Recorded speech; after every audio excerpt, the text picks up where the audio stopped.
আসসালামু আলাইকুম ও রহমতুল্লাহ। প্রিয় দর্শক, আজ আমরা আলোচনা করব ইসলামী শিক্ষা বিষয় নিয়ে। আকৃতিগত মানুষকে আদর্শিক মানুষ হিসেবে গড়ে তোলার জন্য শিক্ষার কোনো বিকল্প নেই। আমাদের প্রিয় মাতৃভূমি বাংলাদেশ, 92% মুসলমানদের বসবাস। আমাদের এ দেশ অলি আউলিয়া পীর মাশায়েখদের মাধ্যমে ব্যাপকভাবে ইসলামের প্রচার হয়েছে। তাদের মাধ্যমে আমাদের প্রত্যন্ত অঞ্চল, আমাদের গণমানুষ ইসলামের আলোতে আলোকিত হয়েছে।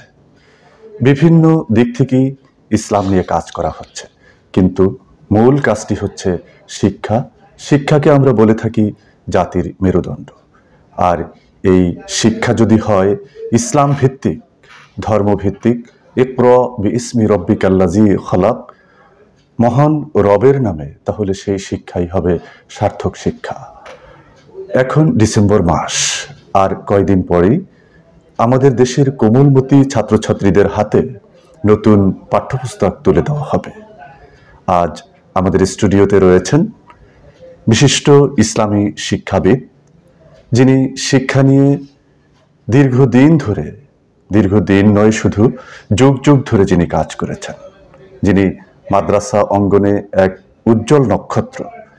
তিনি একটি কামিল মাদ্রাসার স্বনামধন্য অধ্যক্ষ হিসেবে দায়িত্ব পালন করেছেন।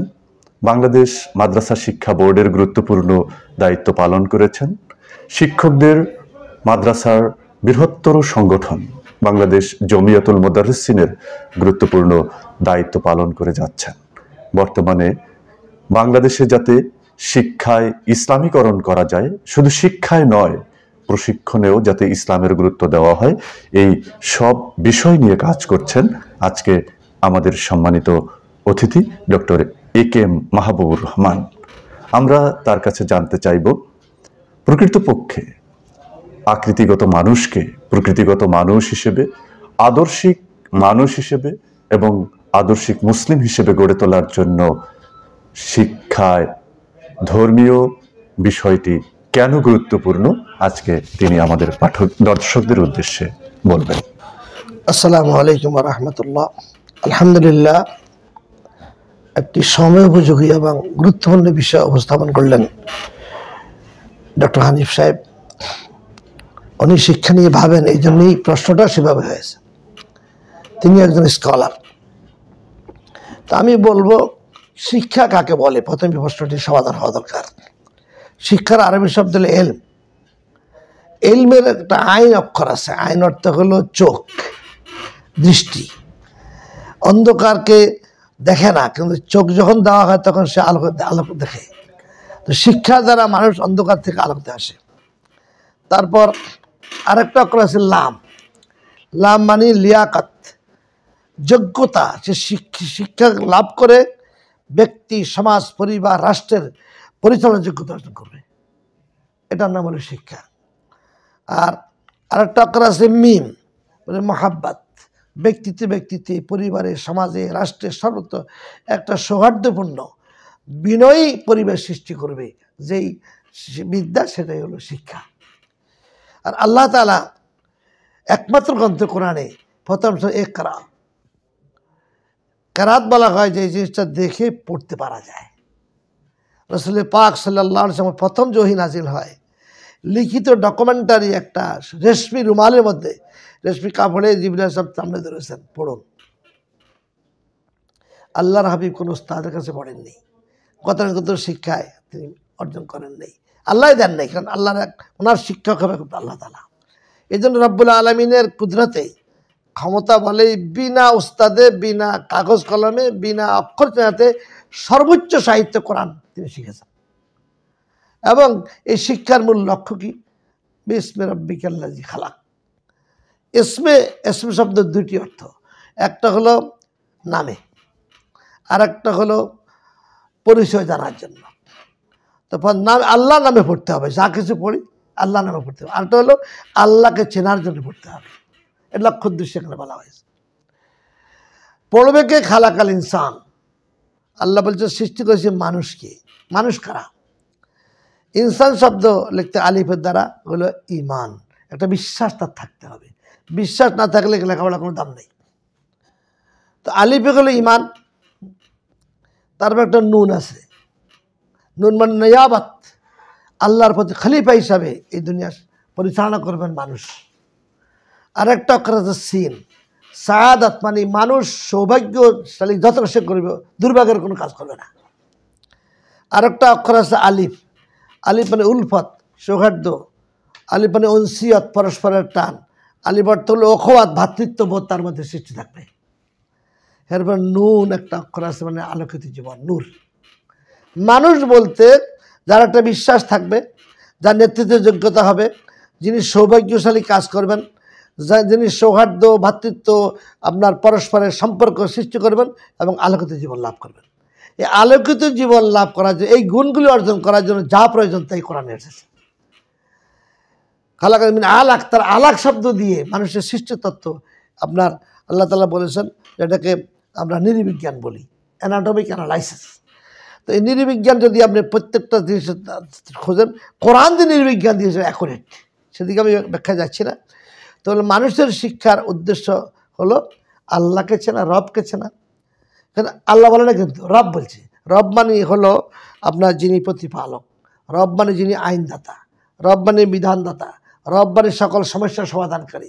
রবের অনেকটা অর্থ, মানে আবুল কালাম আজাদ ভারতের ইসলামী স্কলার ছিলেন, তো রবের 35 পৃষ্ঠা লিখছেন রবের অর্থ। এই জন্য এই রব যে কি, এই জিনিসটা জানাতে হলে শিক্ষা ব্যবস্থাটা রবকে জানানোর পর জানতে হবে। এই হলো একটা দিক। আরেকটা হলো আল্লাহ তাআলা সকল নবী রসুলকে যে মিশন দিয়ে পাঠিয়েছেন, কারণ নবী রসুলগণ সবাই ছিলেন পুত পবিত্র, মাসুম। নবী রসুল সবচেয়ে ওই সমাজের সবচেয়ে শিক্ষিত, কারণ আল্লাহ প্রদত্ত জ্ঞান। নবী রসুলের মিশনের মধ্যে 1 নম্বর ইয়াতলু আলাইহিম আয়াতিহি, আল্লাহ নিদর্শনগুলো দেখবে, শুনবে, উপলব্ধি করবে। আল্লাহ রসুল বেহেশত আছে, এটা দেখে নেই, কিন্তু রসুলকে বিশ্বাস করে উপলব্ধিতে আসবে, বেহেশত আছে, হাসর হবে। এইভাবে আপনার ইয়াতলু আলাইহিম আয়াত মানে কোরআন আয়াত না, এটা অনেকে ভুল ব্যাখ্যা করে। কোরআন একটা আয়াত, এর মধ্যে চন্দ্র, সূর্য, গ্রহ, নক্ষত্র যারা আছে সব কিছু আল্লাহর আয়াত। তো ইয়াতলু আলাইহিম আয়াত, তাদের সামনে আল্লাহ নিদর্শন উপস্থাপন করবে। যত দেখবে হারা ওয়ারাকি দপ্তর ইস মারফাতিক দেখার, প্রতিটা পত্র পল্লাব সবটা আল্লাহর মারফতের একটা দপ্তর। তারপর 2 নম্বর জয় জাক্কিহিম, যেটা আপনি নৈতিক শিক্ষার কথা বললেন। ছোট্ট শিশুটি, কোমলমতি শিশুটি ছোট কাল থেকে সে সোহবাত মানে মা বাবা, আদর্শ মা বাবার সান্নিধ্য থেকে প্রথম শিখবে। আসলে ইনস্টিটিউট, ইউনিভার্সিটির মা বাবা, মা বাপ যদি আদর্শ হয় তাহলে ছোট বাচ্চাটাও আদর্শ হিসেবে গড়ে তুলবে। দ্বিতীয় স্টেপে যখন ইবতেদায়ীতে ভর্তি হয় বা প্রাইমারিতে প্রাক প্রাথমিক ভর্তি হয়, তখন ওস্তাদের কাছে যায়। এই শিক্ষার জন্য প্রয়োজন আদর্শ ওস্তাদ, আদর্শ শিক্ষক প্রয়োজন, যার উঠা বসা চলাফেরা সব বাচ্চারা ফলো করে। আপনি যদি বাবা হইয়া বলেন 3 3 6, হ্যাঁ, আর শিক্ষক যদি বলে 3 3 7, যদিও ভুল, আপনার কথা বাচ্চা বিশ্বাস করবে না, সে ওস্তাদের কথায় বিশ্বাস করবে। এই মেন্টালিটি ব্যবহার। এই জন্য শিক্ষার নৈতিকতা আনার জন্য প্রথম প্রয়োজন হলো আদর্শ মা বাবা হওয়া, 2 নম্বর হলো আদর্শ শিক্ষক হওয়া।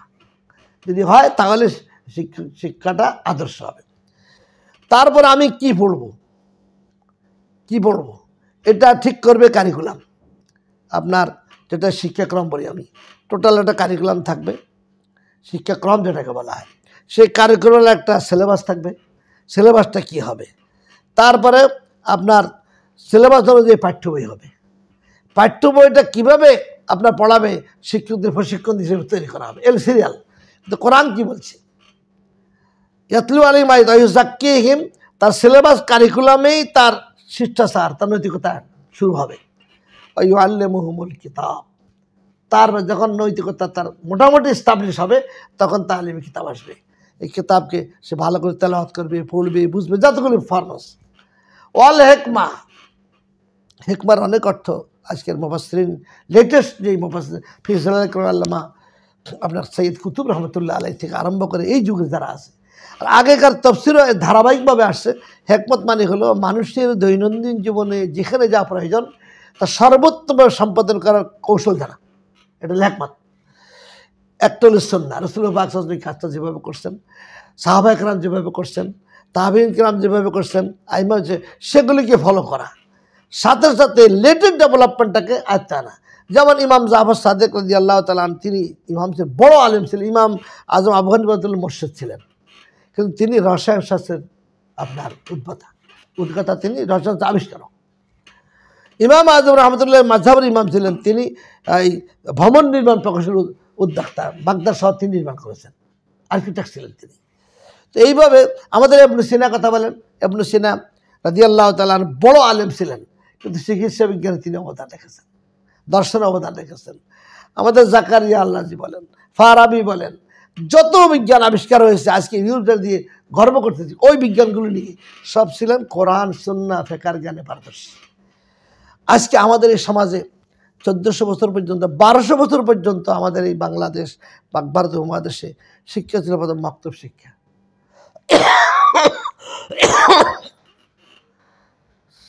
ষষ্ঠ শ্রেণী পর্যন্ত মাকতব ছিল। এই মাকতবে প্রথমটা শেখানো হতো, সিলেবাস খুঁজে দেখেন, প্রথম থেকে কোরআন শরীফ শেখানো হতো, সই করে রাসূলুল্লাহ পাকের জীবন পড়ানো হতো, আহলে বাইতের জীবন পড়ানো হতো, সাহাবায়ে কেরামের জীবন পড়ানো হতো, অঙ্ক শেখানো হতো, জ্যোতির্বিজ্ঞান শেখানো হতো, তারপরে মানুষের দৈনন্দিন আচরণ কী হবে, বিহেভিয়ার সায়েন্স, ওটা শেখানো হতো। যার কারণে বড় বড় বিজ্ঞানী তার আদত, আখলাক, আমল, আখলাক সব ঠিক ছিল। ব্রিটিশ এসে দেখলো যে সর্বনাশ, এটা থাকলে তাদের আর দখল রাখা যাবে না। তখন তারা কী করলো, একটা সিলেবাস মানে সাধারণ শিক্ষা, আর মাদ্রাসাগুলোর সমস্ত লাখড়ার সম্পত্তি বাজেয়াপ্ত করে তারা এটাকে ফেলে দিল ডাস্টবিন। মনে করলো মাফ করবেন, মনে করলো যে তারা মনে করলো যে যদি শিক্ষাটা পরিবর্তন না করে তাহলে এই পাকবাদ আমরা দখল রাখতে পারবো না। তখন তারা যে সিলেবাস দিল ওটা জেনারেল শিক্ষা, আর ওটা কি ধর্মীয় শিক্ষা। অথচ ইসলাম কমপ্লিট কোড অফ লাইফ, সেখানে জেনারেল ধর্মীয় নাই। জেনারেল তো সাধারণ, হলো ইসলাম হলো অসাধারণ, স্পেশাল শিক্ষা। স্পেশালটাকে বাদ দিয়ে জেনারেলটা নিয়ে আসলো। মানুষ আজকে ইন্টারমিডিয়েট পাস করে মেডিকেল সায়েন্সে পড়তে চায়, কেন স্পেশাল। ইঞ্জিনিয়ারিং পড়তে চায়, কেন স্পেশাল। কিন্তু তখন স্পেশাল শিক্ষা ছিল ইসলাম শিক্ষা, আর সাধারণভাবে জ্ঞানগুলো অর্জন করতে সাধারণ মানুষ।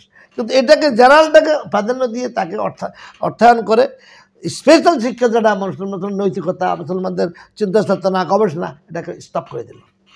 কিন্তু আল্লাহ দিন আল্লাহ রক্ষা করে, এই দেশের পীর মাশায়েখ, এদেশের ইসলামী চিন্তাবিদ ইমাম যারা ছিলেন, সবাই এটাকে এমনভাবে নিলেন যে না, কোনো অবস্থা আমরা না খাই থাকবো, তবু ইসলামী শিক্ষা থাকবে। ইভেন কি আপনি আশ্চর্য হয়ে যাবেন, রাশিয়া যখন কমিউনিস্টরা দখল করে, আপনার 18 লক্ষ মসজিদ খানকা সব শেষ করে দিয়েছে, ধ্বংস করে দিয়েছে। কোথাও একটা কোরআন শরীফ পাওয়া যেত না, সব কোরআন শরীফ পড়াই দিয়েছে। আপনার এখন মুহাদ্দিসিন কি করবেন, কোনো কিতাব তো সব কিতাব পড়াই দিয়েছেন। আল্লাহর কুদরত ইমাম বুখারী রহমতুল্লাহ আলাইহির মাজার শরীফ থেকে খুশবু বের হওয়া শুরু হলো। ডক্টর ইসমাইল দুদাই রাজশাহী ইউনিভার্সিটি ভাইস চ্যান্সেলর, আমরা একসাথে বসে খাইতে খাইতে আলাপ করতেছিলাম ইন্টারন্যাশনাল সেমিনার।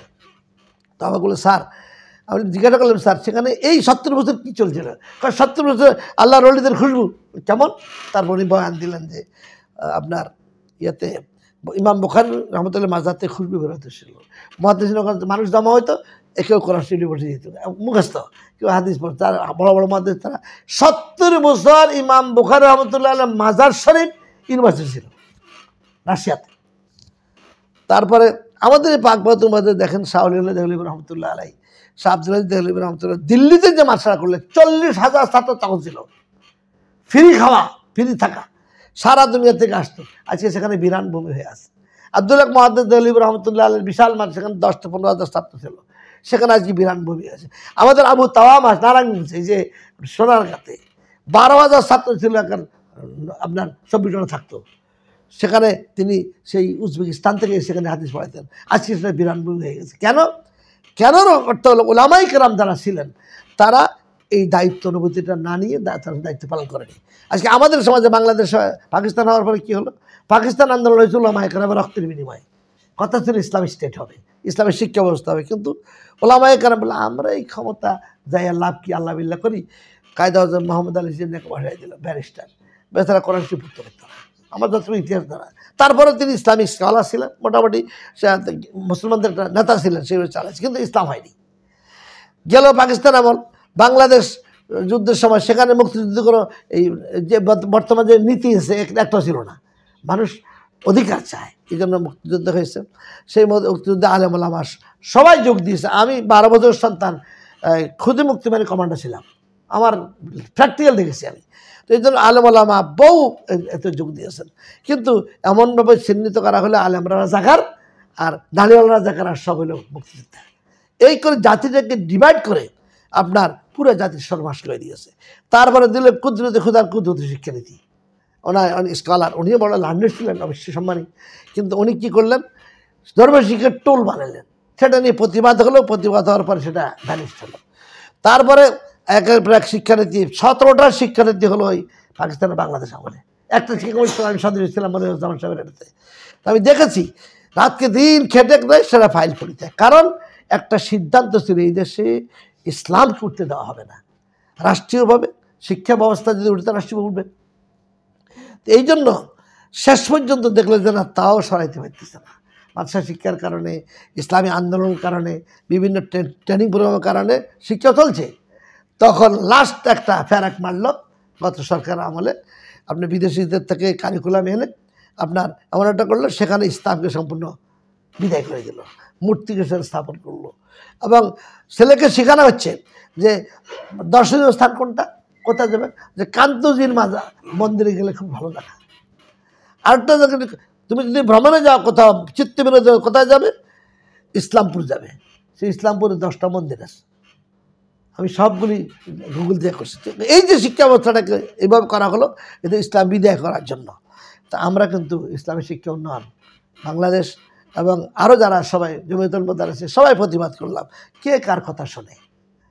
আমাদের আগে যে ইসলামিয়াত 100 নম্বর পড়ানো হতো স্কুলে, সেটাও বাদ দেওয়া হলো, আর ইন্টারমিডিয়েট লেভেলে ইসলামিয়াতকে বিদায় করে দেওয়া হলো, ডিগ্রি বলে তো নাই। শেষ পর্যন্ত প্রাইমারি স্কুলে আপনার ঢোল তবলা সব ঢুকানো হলো, করে একটা শিক্ষা ব্যবস্থাটাকে আপনার মুসলমানদের যে ইমান আকিদা সব জালাঞ্জলি দেওয়া হলো। আল্লাহ তাআলার ফেলুল হাকিম লাইহুল হেকমা, আল্লাহ তাআলা যে কখন কী করবেন কেউ বলতে পারে না। ধারণাতীতভাবে ছাত্র জনতা আন্দোলনে রক্তের বিনিময়ে বাংলাদেশ একটা মুক্ত স্বাধীন অবস্থা আছে। আবার সেই সিলেবাস বাতিল করা হলো, দেখেন আল্লাহ কী করে।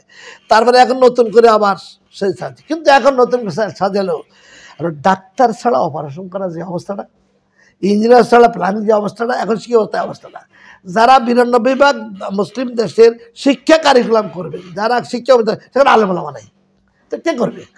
এখন এই যারা যা শিখছে তাদের কথাই বলবে।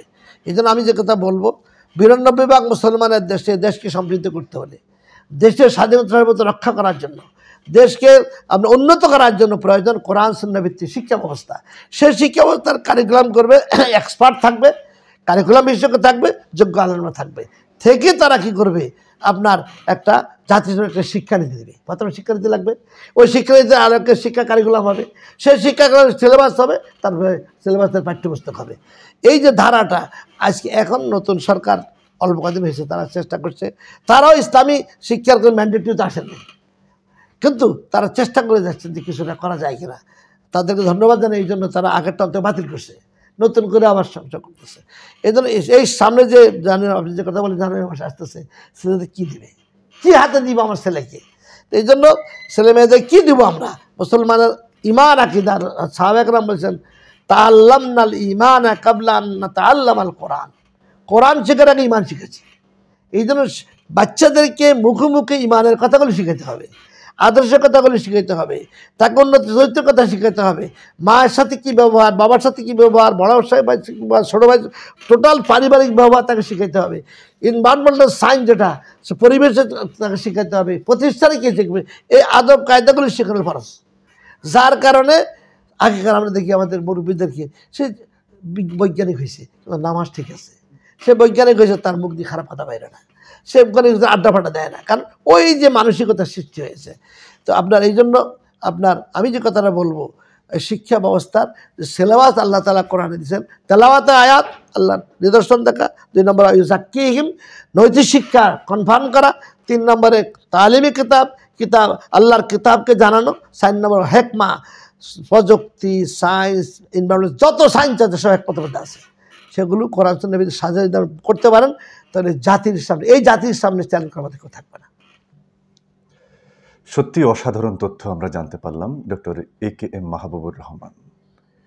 শিক্ষা ইলম শব্দ থেকে, আরবি ইলম শব্দ থেকে এসছে। এর উৎপত্তিগত এবং শিক্ষার উদ্দেশ্য, শিক্ষার ইতিহাস, বর্তমান শিক্ষার অবস্থা এবং ভবিষ্যতে শিক্ষা ব্যবস্থা কেমন হওয়া উচিত, ধর্মশিক্ষা, মাদ্রাসা শিক্ষা, মক্তবভিত্তিক শিক্ষা, সব বিষয়ে তিনি বললেন। প্রিয় দর্শক, আজ আমরা একটি গুরুত্বপূর্ণ পর্ব আলোচনা করলাম। আমরা চাই আমাদের অনাগত সন্তান যারা, আমাদের বর্তমান প্রজন্ম যারা, সবাই যাতে মহাগ্রন্থ আল কোরআনের উদ্দেশ্য অনুযায়ী শিক্ষায় শিক্ষিত হতে পারে এবং কোরআনের যে শিক্ষার উদ্দেশ্য বলা হয়েছে, ধারাবাহিকতা বলা হয়েছে, যেটি আজকে আমাদের সম্মানিত অতিথি ডক্টর AKM মাহবুবুর রহমান অত্যন্ত চমৎকারভাবে বিশ্লেষণ করলেন, যে পড়ার আগের কাজটি হচ্ছে ওয়ুসাক্কিহিম, পুত পবিত্র করে তোলা, নৈতিকভাবে উন্নত করে তোলা। আমরা সারা পৃথিবীর দিকে তাকালে দেখতে পাই চীনের যে শিক্ষা ব্যবস্থা, তারা প্রাথমিক বিদ্যালয়ে বাচ্চাদেরকে প্রাথমিকভাবে তাদের নৈতিকতা, আচরণ এগুলো শেখাচ্ছে, এগুলোতে উন্নত করছে। একটি জাতি হিসেবে উন্নত হওয়ার জন্য আমাদের প্রথম দরকার আমাদের নৈতিকতার উন্নয়ন, নিজেদেরকে পুত পবিত্র করে তোলা। আল্লাহ রাব্বুল আলামিন আমাদেরকে সেই শিক্ষা অর্জন করার পরিবেশ তৈরি করে দেন, সুযোগ তৈরি করে দেন, এবং যারা ইসলামী শিক্ষা বাস্তবায়নের জন্য বিভিন্নভাবে কাজ করছে, আল্লাহ রাব্বুল আলামিন তাদের এই প্রচেষ্টাকে কবুল করুন। আজকের মতো